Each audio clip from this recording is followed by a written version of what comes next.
শ্ৰীমন্ত শংকৰদেৱ সংঘ তিতাবৰ জিলা শাখাৰ উদ্যোগত শনিবাৰে জিলা শাখাৰ নামঘৰত যুৱ প্ৰজন্মৰ আধ্যাত্মিক উৎকৰ্ষ সাধন শীৰ্ষক অনুষ্ঠান অনুষ্ঠিত হয়।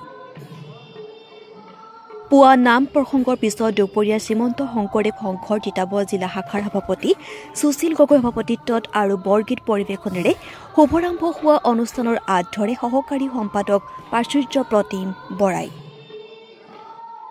অনুষ্ঠানটোত তিতাবৰ সমজিলাৰ বিভিন্ন প্ৰান্তৰ বহুসংখ্যক বিশিষ্ট নাগৰিক ছাত্ৰ ছাত্ৰী যুৱ সমাজ বিভিন্ন অনুষ্ঠান প্ৰতিষ্ঠান সংগঠনৰ প্ৰতিনিধিসহ ৰাইজে অংশগ্ৰহণ কৰে। আনহাতে উক্ত অনুষ্ঠানটোত বিশিষ্ট অতিথি ৰূপে উপস্থিত থাকে তিতাবৰৰ বিধায়ক ভাস্কৰ জ্যোতি বৰুৱা। আৰু এই বস্তুটোৱে এনেকুৱাকৈ শিকাবলৈ ধৰিছে যে আমি এটা পৰ্যায়লৈকে আচলতে আমাৰ পিতৃ মাতৃৰ প্ৰতি দায়িত্ব থাকিব। যেতিয়া আমাৰ নিজৰ আমি বিয়া বাৰু কৰাম, আমাৰ সতি সন্ততি হ'ব, তেতিয়া আমাৰ পিতৃ মাতৃৰ প্ৰতি লাহে লাহে আমাৰ দায়িত্ব গৌৰৱ যেন কমি আহিছে। নিজৰ আইগৰাকী বা নিজৰ ল'ৰাটো নিজৰ সতি সন্ততিৰ প্ৰতি আমি অধিক গুৰুত্ব আৰোপ কৰা হৈছে, যাৰ ফলত কেতিয়াবা নিজৰ মাতৃগৰাকীয়ে নিজৰ পিতৃগৰাকীয়ে ৰাতি হাহাকাৰ কৰিবলগীয়া পৰিস্থিতি হৈছে। আৰু লগতে যুৱ সাংবাদিক এঞ্জেলা চাগমাই 24 বছৰ বয়সত ল'ৰা ছোৱালীৰ হতাশাত বেছি ভোগে, ডিপ্ৰেশ্যনত ভোগে অৰ্থাৎ। আৰু আপুনি যদি ঘণ্টা হিচাপত চাই প্ৰতি ঘণ্টাত আমি যে কথা কৈ থাকোঁ যে এঘণ্টাটো হয়তো কোনো এটা প্ৰান্তত এগৰাকী ছাত্ৰই আত্মসংযমৰ দৰে সিদ্ধান্ত লৈছে, এগৰাকী ছাত্ৰীয়ে আত্মসংযমৰ দৰে সিদ্ধান্ত লৈছে। গতিকে প্ৰতি ঘণ্টাত এই খবৰবোৰ এতিয়া বিয়পি পৰিছে। এফালে এখন যুঁজ বেলেগ, এফালে এখন যুঁজ বেলেগ।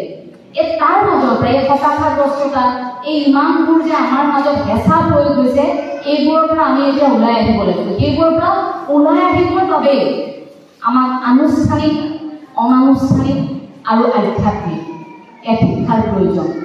অনানুষ্ঠানিক আমি সকলোৱে জানো, আমাৰ আদিগুৰু পিতৃ মাতৃ। আমি আৰম্ভ কৰোঁ ঘৰখনৰ পৰা।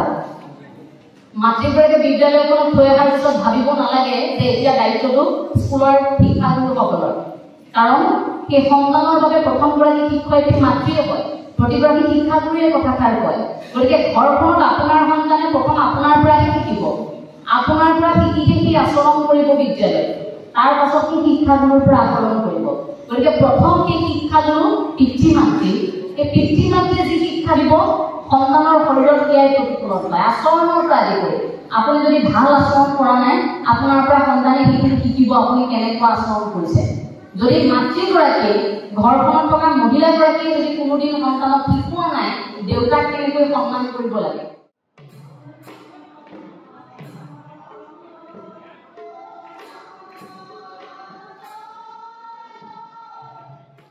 শ্ৰীমন্ত শংকৰদেৱ সংঘৰ তিতাবৰ জিলা শাখাৰ আতিথ্যত আজি তিতাবৰ জিলা শাখাৰ যুৱক যুৱতীসকলক লৈ নতুন প্ৰজন্মৰ বা পায় যুৱক যুৱতীসকলৰ আধ্যাত্মিক উৎকৰ্ষ সাধনৰ কাৰণে এটা পবিত্ৰ অনুষ্ঠান অনুষ্ঠিত কৰা হ'ল। তাত এই অনুষ্ঠান ভাগ উদ্বোধন কৰিবৰ কাৰণে শ্ৰীমন্ত শংকৰদেৱ সংঘৰ মুখ্য সেনাধিনায়ক শ্ৰদ্ধা সঞ্জীৱ বৰা বাবজনক আমন্ত্ৰণ কৰি অনা হৈছিল। আৰু লগতে এই সভাভাগৰ মুখ্য আকৰ্ষক, মুখ্য বক্তা হিচাপে অসমৰ ইমূৰৰ পৰা সিমূৰলৈ নতুন প্ৰজন্মৰ আদৰ্শ এঞ্জেলা চাংমাই আইগৰাকীক আমি আমন্ত্ৰণ কৰি আনি এই অনুষ্ঠান ভাগত নিৰ্দিষ্ট বক্তা হিচাপে ৰখা হৈছিল আৰু তেখেতে বক্তব্য প্ৰদান কৰিলে। আৰু তিতাবৰ জিলা শাখাৰ বিভিন্ন প্ৰাথমিক, বিভিন্ন আঞ্চলিক শাখাৰ বিষয়ববীয়া বা সমস্ত আৰু সমস্ত প্ৰাথমিক শাখাৰ বা পায় সমস্তই এই অনুষ্ঠান ভাগত উপস্থিত হৈ আমাৰ এই অনুষ্ঠান ভাগ অনুষ্ঠিত কৰা সাফল্যমণ্ডিত হৈছে বুলি আমাৰ অনুভৱ হৈছে। গতিকে আমি সকলো বা পায় সমস্তলৈ সেৱাভাগ নিবেদন জনাইছোঁ। আৰু লগতে আমি বিশেষভাৱে সঞ্জীৱ বৰা বাবুলৈ আমি সেৱাভাগ নিবেদন ধন্যবাদ জ্ঞাপন কৰিছোঁ। আৰু লগতে এঞ্জেলা চাংমাই আইগৰাকী আমাৰ আমন্ত্ৰণ ক্ৰমে আহি এই পবিত্ৰ অনুষ্ঠানটোত তেখেতে অংশগ্ৰহণ কৰি আমাক যিখিনি যুৱক যুৱতীসকলৰ কাৰণে যিখিনি বক্তব্য প্ৰদান কৰিলে, নিশ্চিতভাৱে পৰৱৰ্তী সময়ত আমাৰ তিতাবৰ জিলা শাখাৰ যুৱক যুৱতীসকলক যথেষ্ট উপকৃত হ'ব বুলি আশা ৰাখিলোঁ। কৃষ্ণ, ধন্যবাদ। কৃষ্ণ। তিতাবৰৰ পৰা প্ৰসেনজিৎ ৰাজখোৱাৰ ৰিপৰ্ট, ডিবি নিউজ।